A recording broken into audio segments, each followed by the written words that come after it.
Before we start, I just wanted to say that the way video games are reviewed is dependent on the type of genre or game that is being played. You wouldn't review an action-adventure story-driven game the way you'd review a roguelike, for example. Just like you wouldn't review a $60 game the way you'd review a $20 game. You need to have some standard or something to compare off of. Now that we got that out of the way, let's begin. Redacted is a newly released roguelike experience coming out of Striking Distance Studios. You may have heard of them before, as these are the guys that worked on the Callisto Protocol. Fun fact, Redacted takes place in the same universe as the Callisto Protocol. Instead of playing as a prisoner, you are playing as one of the guards, fighting to escape the prison as you look for the last pot available in Black Iron Prison. Being a roguelike, you are expected to die constantly. That's kind of the main mechanic here. During your attempt at escape, you will collect currencies for different upgrades that will theoretically make it easier for you to leave the prison. Upgrades can come in the form of your gun, melee weapon, guard suit types, and permanent upgrades that will stay with you throughout the rest of your playthrough. There are other upgrades you can buy in the main hub, but I would like to discuss that later on in the video. The main way to attack your enemies is with your melee. It is the action you will be doing the most throughout your playthrough. You do have a gun which can be used by aiming the right stick towards the direction of the enemy. Your gun will most likely become the most useful weapon in your arsenal the deeper you get into the run, or more later on rather than early. I definitely find it to be very helpful during the boss fights. There is one mechanic that you will notice in the footage that I use quite a lot, and that is the slide kick. Basically, you use your dash, and at the end of your dash, you kick. This will cause many of the enemies to get stunned or tripped over. When this happens, you are more at ease to land more melee attacks without fire in return. It's a fun way to switch up the combat, and the reward for landing makes its use case much more encouraged. Your suit also has like this forced push of sorts, which I have yet to use very much. You won't see much of it in the gameplay. Onto the environment. You will notice that in many of the rooms there will be environmental hazards that you can use to your advantage. I personally like to use the explosive barrels by kicking them into hordes of enemies. Be careful though, because these traps do a lot of damage and they can single-handedly ruin what otherwise could be a good run.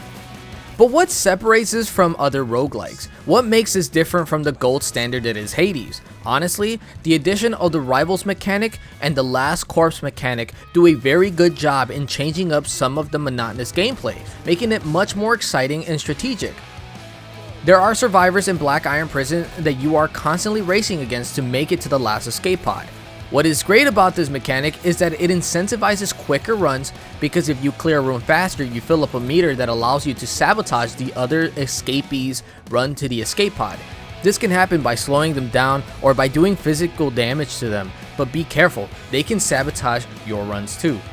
Throughout your run, you will have to make the choice of either fighting them early on or later, mostly dependent on how confident you feel with your build at any point during your escape. You can unlock different ways to sabotage your rivals in the main hub, which is the last addition that I wanted to speak on around this part of the video. The Last Corpse system is the other gameplay mechanic that adds to the chaos. Basically, you will be fighting a dead version of yourself from the previous run with the previous build.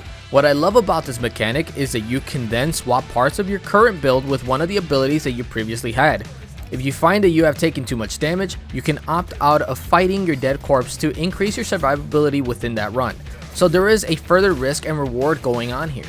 When it comes to the game's negatives, I'd say that the map can get a bit repetitive and boring. I don't believe there's too much auto generation of the map layout going on here, so many or most of the rooms will look exactly like the previous run. This can stall out the experience after some hours of play. I also wish there was more variety in the melee weapon choice. You only have access to 2 different melee weapons prior to beating the game for the first time. Outside of this, I don't like how useless melee can become the deeper you get into one of your runs. Outside of this, I don't have much else to say that can be deemed as an objective negative. Any other con that I would find is more related to some of the enemy design. I personally hate the enemies that crawl on the floor and explode when they are near you. Tip for that would be just to dash literally as you approach them and try to get out of the explosion range. Don't ever bother fighting them. As of now, the first 2 bosses are quite fun and scale well in difficulty. I don't want to spoil the other 2 for you.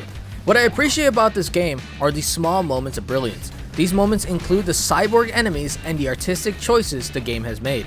The cyborg enemy is excellent because it is able to switch its fighting style mid-fight. If you shoot at the cyborg and it takes too much damage, it will become immune to range attacks, making you change your combat approach. If you hit the cyborg with a melee attack, it will then adapt and become immune to melee, making you have to use your gun. This breaks up the monotony within the player's fight style, making adaptation very important. As for the artistic choice, I love the implementation of the punk theme. The almost comic book-esque art style lends itself well because there is almost this very playful yet rebellious nature both with the characters in the game as well as the mysterious warden that watches you from the surveillance room. Rock music and character designs complement this punk rock art choice, all working together to change the tone into more of a hangout session.